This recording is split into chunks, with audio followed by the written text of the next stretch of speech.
Bienvenidos a un nuevo episodio de Relatos de Brujería. El día de hoy te voy a contar no una, sino dos historias macabras, así que si no te las quieres perder, lo único que tienes que hacer es quedarte conmigo hasta el final y descubrir qué pasó con los protagonistas. Sin más preámbulo, iniciemos con las historias.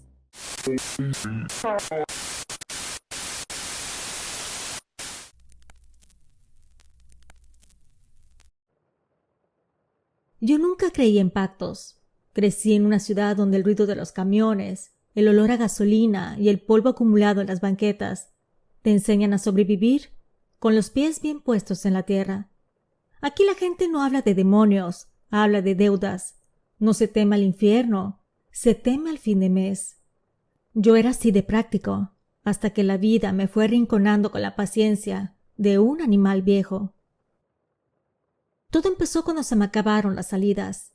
Yo era trailero y perdí el trabajo sin justificación. A raíz de eso, todo se me vino abajo. El ánimo, el dinero y hasta mis relaciones amorosas.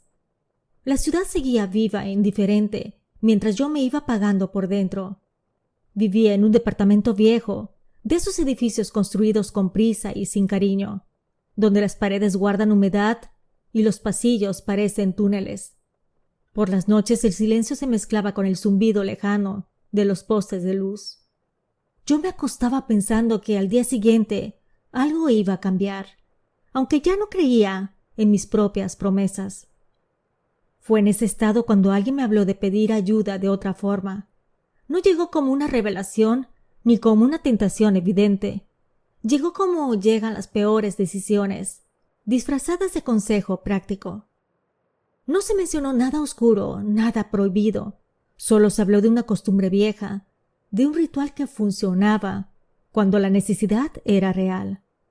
Yo escuché porque estaba cansado, porque cuando uno está desesperado deja de filtrar lo que entra en nuestros oídos. No recuerdo el momento exacto en que acepté. Solo sé que fui con un amigo a visitar a un brujo. No hubieron velas espectaculares, ni sonidos que asustaran. Solo un ritual sencillo, pero bastante claro, a mi parecer. Cuando estábamos en eso, pedí lo que más necesitaba en ese momento. ¿Qué era? Dinero. Lo hice sin pensar en consecuencias, sin medir palabras, sin imaginar que las palabras también tenían un peso. Esa noche dormí mejor que en semanas. No tuve sueños extraños ni pesadillas. Al contrario, desperté con una calma que me pareció sospechosa, pero bienvenida. En los días siguientes las cosas empezaron a acomodarse con una facilidad incómoda. Llamadas que llegaban solas, oportunidades que aparecían sin buscarlas, problemas que se resolvían casi por inercia. Yo lo llamé suerte, porque llamarlo de otra forma implicaba aceptar que algo me había escuchado. Me contrataron en una compañía de transporte conocida en México, donde se transportaba de todo, mudanzas, electrodomésticos y demás. Con el tiempo y las actividades, dejé de pensar en aquel trabajo de brujería. Solo disfrutaba de que la vida me había abierto una puerta hacia una vida mejor. Después de que conseguí trabajo, pagué mis deudas e incluso regresé con mi exnovia. Pensé que ya había pasado lo peor, que aquella etapa oscura era solo un recuerdo vergonzoso. Pero me equivoqué, porque aquel pequeño favor que me hizo el brujo estaba a punto de ser cobrado. Después de salir con mi novia durante 7 meses, decidimos vivir juntos. Ella trabajaba como mesera en un restaurante y sus horarios eran variados, y yo con mis viajes cotidianos se me dificultaba verla seguido. Así que le pedí que dejara de trabajar y que hiciera algo independiente, para que cuando yo estuviera en la ciudad me dedicara tiempo. Ella aceptó ya que no tendría dificultades monetarias, puesto que yo pagaría el alquiler y los servicios de la casa, más la despensa y todo lo que ella necesitara para estar cómoda. Vivimos juntos 3 meses, cuando me enteré de que iba a ser padre, noticia que me llenó de emoción, pero vino acompañada de un miedo que no supe explicar. No era el miedo normal a la responsabilidad, era algo más profundo, como si mi cuerpo recordara algo que mi mente se negaba a aceptar. Intenté convencerme de que era normal, de que todos los cambios importantes traen inquietud. El embarazo transcurrió entre momentos de ilusión y una ansiedad silenciosa que no se iba. Yo evitaba pensar demasiado. Me concentraba en lo práctico, en lo inmediato, como siempre había hecho, pero las señales se intensificaron. Empecé a recordar detalles de aquel favor que creí insignificante. Palabras sueltas, advertencias dichas con ligereza, frases que en su momento sonaron casi como a broma. Entendí demasiado tarde que nunca pedí solo una brujería para tener trabajo. Pedí una brujería para tener dinero. No di más detalles, solo el hecho. Por alguna razón, eso me daba vueltas en la cabeza. El día en que mi hijo nació sentí una mezcla imposible de describir. Amor absoluto y terror entrelazados. Lo sostuve sabiendo que en algún rincón oscuro de mí, esa felicidad que sentía no era sostenible. ¿Por qué? No lo sé. Solo sabía que tenía mucho miedo. Ese miedo no se fue con los días, al contrario, aprendió a esconderse. Se volvió una presencia constante, silenciosa, acomodándose entre los momentos felices, como una sombra que solo yo podía notar. Mientras todos celebraban, yo contaba el tiempo sin saber exactamente qué hacía. Cada sonrisa se sentía frágil, cada plan a futuro, provisional. Los primeros días en casa fueron extraños, no por el cansancio ni por la nueva rutina, sino por la sensación de que mi felicidad se iría pronto. Cuando me iba a ir a trabajar, sentí una presión en el pecho, como si debiera estar en casa para proteger a mi hijo. Estaba intranquilo, distraído, y eso me llegó a causar varios volantazos en la carretera. Cuando estaba en casa empecé a notar cambios en mi hijo que no sabía cómo interpretar. No eran cosas evidentes, no habían señales claras de enfermedad, ni nada que pudiera señalar con el dedo. Era algo más sutil. A veces su mirada parecía perderse en un punto fijo, como si observara algo que yo no veía. Otras veces su llanto comenzaba de manera abrupta, sin razón aparente. Yo lo cargaba sintiendo que no solo lo consolaba a él, sino que intentaba ahuyentar a algo. Las noches se volvieron especialmente difíciles. El silencio de la ciudad, interrumpido apenas por algún coche lejano, hacía que cualquier ruido dentro del departamento se sintiera amplificado. En más de una ocasión desperté con la certeza de que algo se había movido, aunque al revisar, todo estaba en su lugar. Con el paso de los meses, la salud de mi hijo empezó a quebrarse de forma inexplicable. Noches de fiebre sin causa clara, episodios de debilidad que aparecían y desaparecían, con una fragilidad que contrastaba con lo fuerte que había nacido. Cada visita médica terminaba con respuestas incompletas, con la misma frase disfrazada de tranquilidad: solo hay que observar. Yo observaba demasiado. Observaba sus manos, su respiración, la forma en que su cuerpo parecía cansarse antes de tiempo. Y con cada observación, la culpa crecía. El recuerdo del brujo regresó con violencia. No su rostro, sino la sensación de haber entrado a un lugar donde las reglas eran otras. Recordé cómo todo fue rápido, cómo no me hicieron preguntas, cómo nadie pidió aclaraciones. Yo había ido buscando una solución inmediata y la obtuve. Así que en ese momento comprendí que las soluciones inmediatas suelen traer consecuencias diferidas. Una tarde, incapaz de seguir cargando con esa inquietud que me mordía por dentro, llamé al amigo que me había llevado con el brujo. Le conté lo que estaba viviendo, no con palabras claras, sino con ese desorden que tiene el miedo cuando no se sabe explicar. Le hablé de la sensación constante de que algo se aproximaba, de un temor sin forma, como si hubiera hecho algo mal y el error estuviera a punto de regresar para ajustar cuentas. No sabía decirle a qué le tenía miedo, solo sabía que lo tenía. Mi amigo, lejos de alarmarse, se mostró tranquilo. Dijo que no veía nada raro y que, si eso me dejaba más tranquilo, me llevaría de nuevo con el brujo. Acepté de inmediato. Cuando llegamos el lugar me resultó familiar y ajeno al mismo tiempo. El brujo me recibió con una amabilidad excesiva. Me preguntó si necesitaba algo más. Yo sentí un nudo en la garganta, porque no iba a pedir algo, solamente quería entender. Le expliqué que había ido a preguntar qué habíamos hecho aquella noche en que fui a buscar ayuda. Necesitaba saber qué tipo de trabajo se había realizado, qué había pedido exactamente.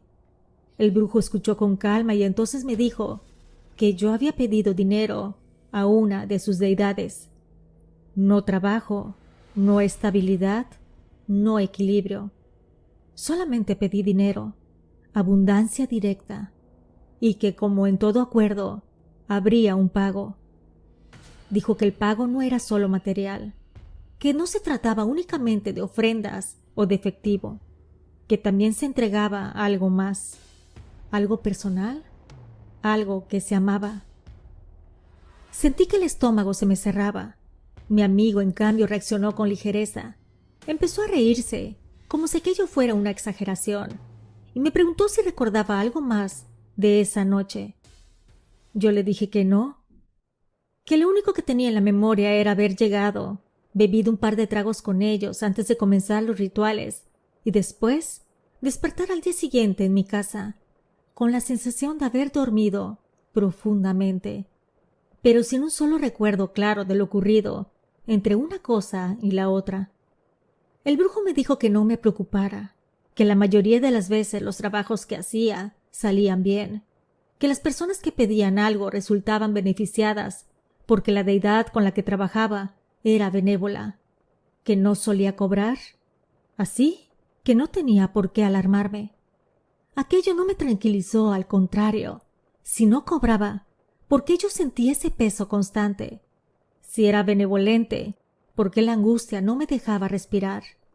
Le expliqué que desde hacía tiempo vivía con una inquietud, con un miedo permanente, con una tristeza que no lograba sacudirme, que nada parecía justificar ese estado, porque en apariencia todo iba bien.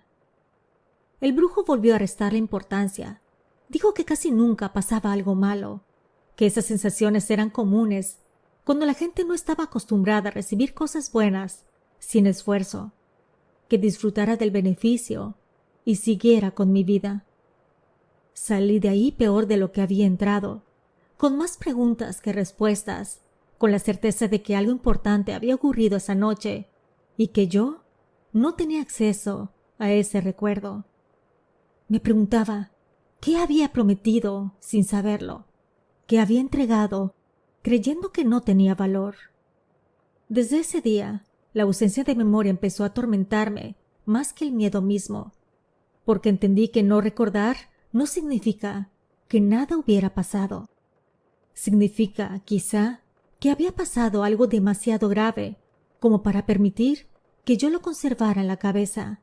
Si algo mío había sido ofrecido sin que yo lo entendiera, entonces el problema no era el futuro.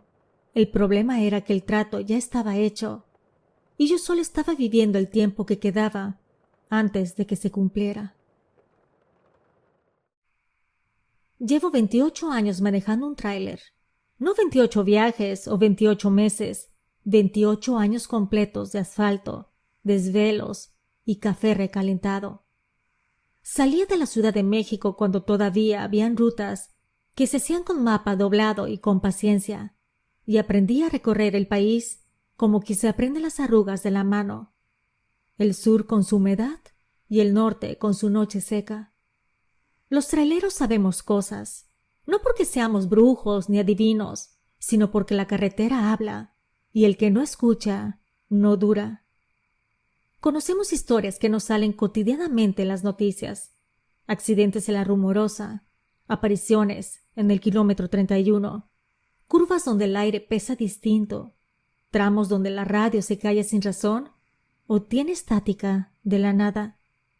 En los paraderos, entre plato y plato, mis compañeros contaban experiencias que helaban la sangre, luces que no proyectaban sombra, voces que llaman por tu nombre, y camiones que aparecen donde no deberían de estar. Yo escuchaba, pero siendo honesto, nunca creí nada porque nada me había pasado. Así que durante años fui el escéptico del grupo, el que decía que todo tenía explicación, que el cansancio engañaba, que la mente juega bromas cuando llevas demasiadas horas despierto. Yo manejaba, entregaba, cobraba y regresaba. Así de simple, hasta que el destino decidió que ya era momento de callarme la boca. La orden original era sencilla: salir de la Ciudad de México rumbo a Monterrey, entregar la carga y regresar como tantas otras veces. Nada fuera de lo normal, ruta conocida, paraderos familiares, horarios calculados. Pedro y yo aceptamos sin pensarlo demasiado. Llevábamos años coincidiendo en caminos largos y sabíamos trabajar juntos sin problemas. Llegamos a Monterrey después de horas de manejo continuo, cansados pero enteros. Lo extraño vino ahí, cuando ya dábamos el viaje por terminado. Después de la descarga, nos avisaron que la situación estaba complicada, que faltaban unidades y que había una urgencia. Nos ofrecieron un segundo encargo: llevar carga de otra compañía de Monterrey hasta Mazatlán, cruzando por Durango, atravesando la sierra. No era algo usual. Normalmente esos trayectos se planean con más tiempo, pero las cosas no siempre se hacen como deberían. Nosotros aceptamos, no por valentía, sino por responsabilidad. El trabajo es el trabajo, y uno aprende que negarse también trae consecuencias. Pedro y yo ya nos conocíamos muy bien. Era un hombre tranquilo, buen copiloto, de esos que no hablan de más, pero que saben cuándo decirte que pares a estirar las piernas, o incluso cuándo debes de tomar café. La idea era turnarnos, hacernos compañía, llegar con la carga completa y el cuerpo entero. Nada heroico, solo trabajo bien hecho, como siempre. La primera carga se terminó de entregar poco después de las 2 de la tarde. Maniobras lentas, firmas, sellos revisados 2 veces. Lo usual. Salimos del patio con el cuerpo cansado, así que paramos a comer algo rápido, sin alargar mucho la sobremesa. Sabíamos que el día todavía no se había acabado. Cerca de las 4 de la tarde nos presentamos en la otra empresa, un centro de distribución grande, de esos donde todo huele a cartón nuevo y diésel. Ahí nos explicaron la urgencia. Íbamos a transportar tarimas con mercancía industrial, cajas selladas, refacciones, material empaquetado para entrega directa a Mazatlán. Nada fuera de lo legal, pero sí muy pesado, de ese tipo de carga que obliga a manejar con cuidado y en alerta. La carga no fue rápida. Entre acomodar las tarimas, distribuir el peso, asegurar con bandas y revisar que nada quedara suelto, se nos fueron un poco más de 2 horas. Uno aprende que una carga mal asegurada no perdona, y menos en carretera de sierra. Supervisé todo con calma, revisé tensiones, escuché el sonido seco de las bandas bien ajustadas. Cuando cerramos el remolque y colocaron los sellos, el sol ya empezaba a bajar. Salimos del patio pasadas las 6 de la tarde.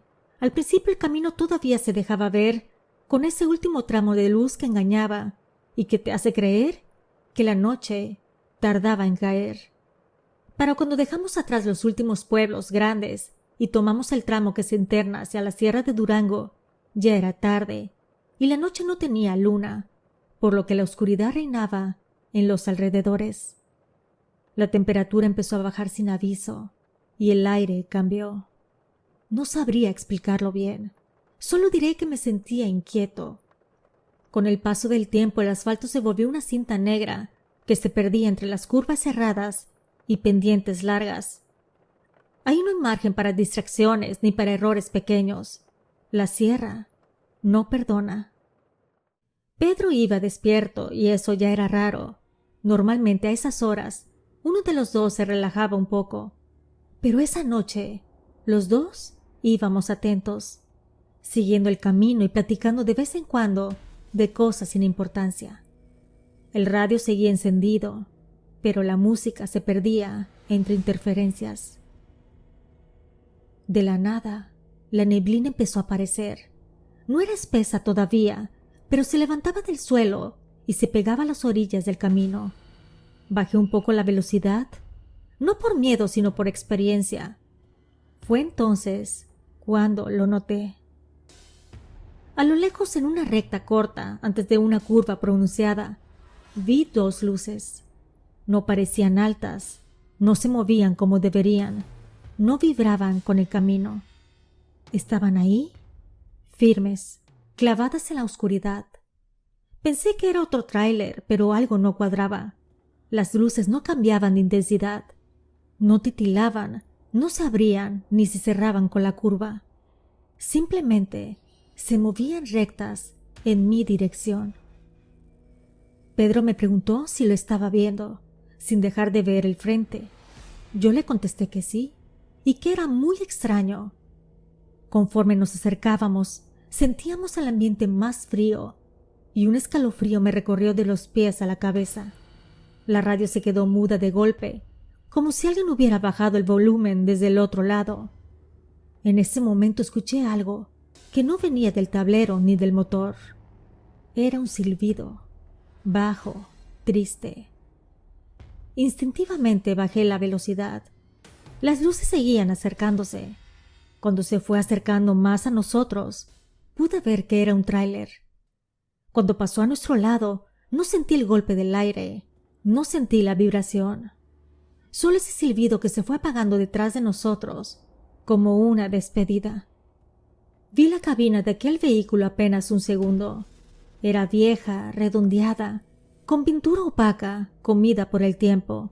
El parabrisas era negro, demasiado negro, y no pude ver al conductor. Pasó sin ruido y sin viento, como si fuera un holograma. Pedro no dijo nada y yo tampoco. Seguí manejando con las manos firmes en el volante, convenciéndome de que no había sido más que una mala jugada de la noche.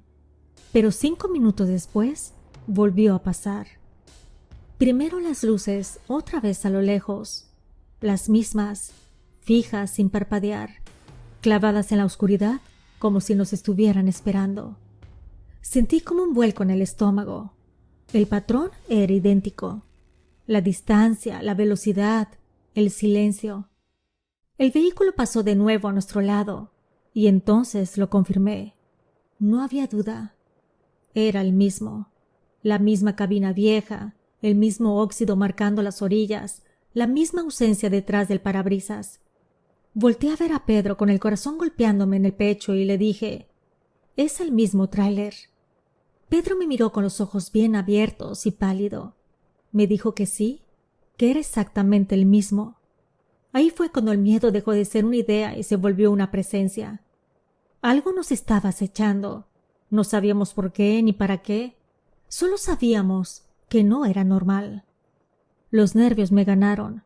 Aceleré pensando en llegar a una gasolinera, a un paradero, a cualquier lugar con luz y gente. El motor respondió y el tráiler tomó velocidad. Pero apenas unos metros más adelante Pedro levantó la voz y me dijo que bajara la velocidad, porque más adelante había una curva cerrada y que ahí se han matado muchas personas. Él tenía razón. Todas las personas que hacemos esa ruta lo sabemos, así que respiré hondo y reduje la velocidad, aunque el cuerpo me pedía huir. Y fue justo ahí, en la salida de la curva, cuando los faros de mi unidad iluminaron algo tirado sobre el asfalto. Era una llanta, grande, suelta, atravesada casi por completo en el carril. Si yo no hubiera estado alerta y hubiera pasado sobre de ella, nos habría mandado directo al barranco. El instinto habló antes que la cabeza. Giré el volante con fuerza. Sentí cómo el remolque se ladeaba, cómo la carga crujía, cómo el tráiler entero protestaba. Por un segundo pensé que no la librábamos, pero gracias a Dios lo logramos pasar. La llanta quedó atrás, apenas la rocé. Cuando recuperé el control por completo, las manos me temblaban. Tomé la radio y llamé a los compañeros que pudieran estar cerca. Les dije que extremaran precauciones, que había un objeto grande tirado en la curva, que bajaran la velocidad. Yo no pude detenerme a quitarla del camino porque mi carga era demasiado pesada y el tráiler tenía doble remolque.